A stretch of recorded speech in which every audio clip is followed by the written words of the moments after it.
சிந்திங்க nine channel சொந்தங்கள் எல்லாருக்கும் அன்பான வணக்கங்கள். இன்னைக்கு நம்ம சேனல் ஆன்மீக தகவல் பகுதியில் எங்கள் அம்மா எனக்கு சொல்லிக் கொடுத்த ஒரு பாடம்.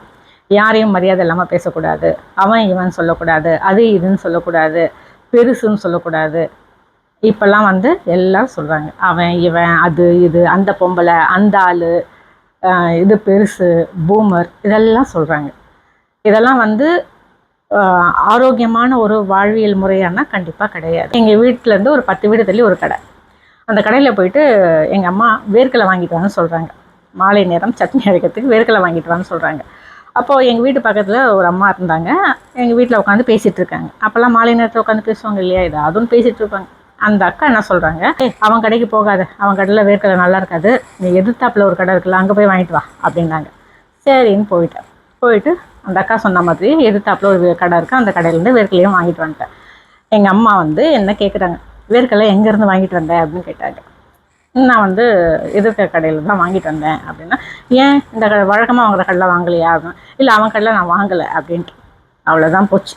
எங்கள் அம்மா திட்டுன்னு திட்டி, எப்படி சொல்லுவேன் நீ, அவன் கடைன்னு எப்படி சொல்லுவேன், எப்படியும் வாயில் அந்த வார்த்தை வரும் அப்படின்னு பயங்கரமாக திட்டாங்க.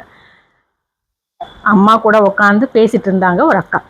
அவங்க உரிமையோட அவன் கடைன்னு சொன்னாங்க. அவங்களுடைய ஈடு உள்ள அந்த கடைக்காரர் அவர். அதனால அவங்க உரிமையோட அவன் கடை அப்படின்னு சொல்லிட்டாங்க. அதையே நான் எப்படி நான் சின்ன பிள்ளை இல்லை, அப்போ நீ எப்படி அதை சொல்லலாம்? அந்த அக்கா சொன்னாங்கன்னா அவங்க வயசு என்ன, உன் வயசு என்ன, அந்த கடைக்கார வயசு என்ன, நீ எப்படி அந்த வார்த்தையை நீ உச்சரிக்கலாம், எப்படி நீ சொல்லலாம் அப்படின்னு சொல்லிட்டு அன்னைக்கு சொல்லி கொடுத்த ஒரு விஷயந்தான் இன்னைக்கு வரைக்கும் என் மனசில் பசுமரத்தை ஆணி போல் அமைஞ்சுது. இன்னைக்கு வரைக்கும் நான் யாரையும் அவ இவ அது இது, அந்த பொம்பளை, இந்த ஆள், அது பூமரு, இது கிழவி, அது சொல்லவே மாட்டேன். என் குழந்தைகளுக்கும் நான் அதை தெளிவாக சொல்லிட்டேன். யாரையும் மரியாதை இல்லாமல் சொல்லக்கூடாது. இது வரைக்கும் என் குழந்தைகள் யாரையும் மரியாதை இல்லாமல் அவன் இவன் சொல்லவும் கிடையாது. அதே மாதிரி நம்மளுடைய உறவுகள் இருக்காங்க இல்லையா, அவங்கக்கிட்டேயும் என்ன உறவோ அதை கூப்பிடுங்க. அங்கிள் ஆண்டின்றதெல்லாம் கூப்பிடவே கூடாது.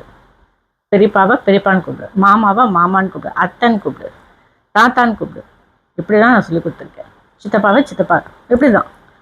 பொதுவாக எல்லாரையும் அங்கிள் ஆண்டி இந்த கதையே கிடையாது. எல்லாருக்கும் உறவு முறைகள் இருக்குது. அந்த உறவு முறையை சொல்லி கூப்பிடு அப்படின்னு சொல்லியாச்சு. இது எதற்காகனா, இப்போ இருக்கக்கூடிய இளைய தலைமுறைகள் எல்லாரும் ரொம்ப யதார்த்தமாக, ரொம்ப ஈஸியாக அது இது, அவன் இவன், இது பூமரு, இது கிழவி, இது பெருசு, இந்த மாதிரி வார்த்தைகள் ஆரோக்கியமான வாழ்வியல் முறை கிடையாது. குழந்தைகளுக்கும் சொல்லிக் கொடுங்க. டிவியில் ஏதோ சீரியல் பார்க்குறோம், இல்லை சினிமாவுக்கு போகிறோம், அந்த வில்லன் படம் அவன் வந்துட்டான் படம்மா, அவன் நடித்த படமா, இந்த நமக்கு அறிமுகம் இல்லாதவர்களாகவே இருந்தாலும் இந்த அவன் இவன் இதெல்லாம் பயன்படுத்தக்கூடாது அப்படிங்கிறத சொல்லி வளர்க்குறது அப்படிங்கிறது அவங்களுடைய வாழ்க்கையில் ஒரு ஆரோக்கியமான ஒரு வாழ்க்கையாக இருக்கும் இல்லையா. அதுக்காக இந்த ஒரு பதிவு. சரிங்களா? ஏதாவது தவறாக சொல்லியிருந்தா எதுவும் நினச்சிக்காதீங்க. நான் உங்களில் ஒருத்தி. இதே மாதிரியான வேறொரு பதிவோடு சந்திக்கும் வரை வணக்கம்.